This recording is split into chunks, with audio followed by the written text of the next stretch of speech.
So, I talk about shared power a lot, and recently we had a buyer closing, and she's amazing. She's, put herself through school and her master's program, and this is how so many of our women are. But we ended up meeting her. I ended up meeting her in person. She was buying down in Colorado Springs, and I met her in person at a fundraiser that the Kite team did, the summer solstice fundraiser.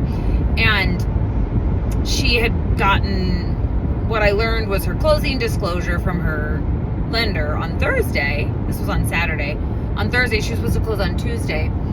And her closing costs were $18,000 when she thought they were supposed to be like $10,000. And she was pushed into signing off on it because this is what happens, right? We're in the process, and she needs to buy this house, and so we pressure her. She got pressured into signing off on it, and then she's been losing sleep. Like, I don't know where I'm going to find that other $5,000. She had already been approved of a grant from Project ICU, and she came back to us and said, I know you approved me for 10, but I only need 5, and so use the other 5 for another woman. And we're like, oh my God, you are like exactly who we are. Like, how can we bring more women with us in this voyage? But anyways, in this journey. So then she's like, and I just said to her, what I said to her is, I said, this is the whole point of shared power, is you're not doing it alone. And so this burden of $5,000 is not on you. It's on us as a group, and we're going to figure it out. So I asked her to, get me in contact with her agent, who's wonderful, and her lender, who we trust. And she was trusting, and had been, he'd been fine the entire time. So she connected us, and I'm just like, I need to understand why we don't have a final number for her yet. And then there was this talk about the grant number had changed from 10 to 5, which she had dictated, and we knew about that, and that was her choosing to be generous so that other people could use the grant. So I was like, yeah. And then something about insurance. And I said, okay, well, I don't care, but if she's supposed to close on Tuesday, it's Monday morning.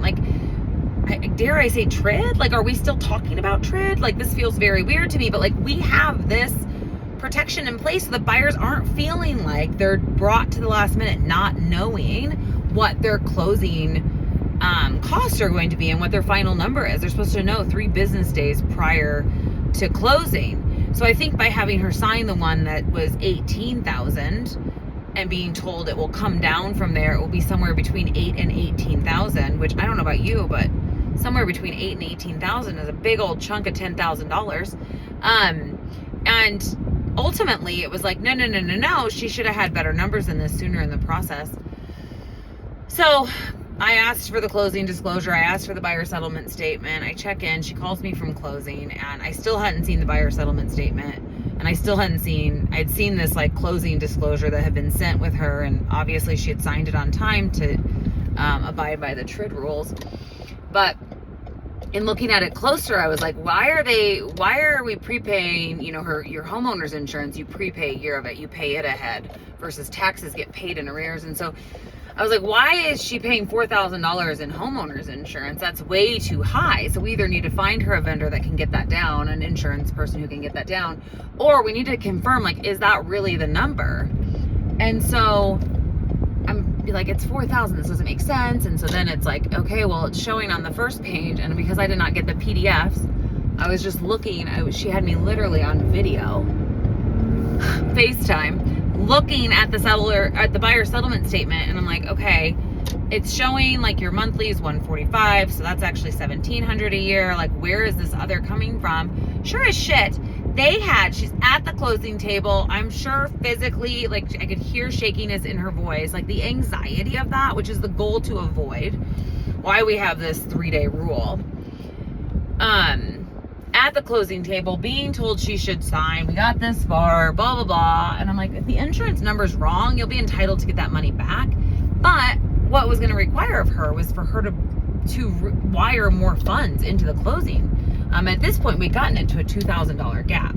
So she was being asked to bring an extra $2,000. And these are the numbers, right? They're confusing even to listen to. But ultimately, once I finally saw the back of the settlement statement, I was like, there it is, flood insurance. She doesn't need flood insurance.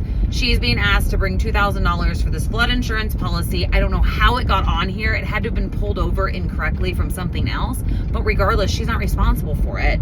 So title was like, oh my gosh, yes, she does not need to be having flood insurance, and boom, they were able to get it taken off of there. She was able to close. I texted her later that day, and she said that I was like, did everything, did they get it pulled off of there? Were you able to close today? And she's like, yep, I signed the papers and left with a check.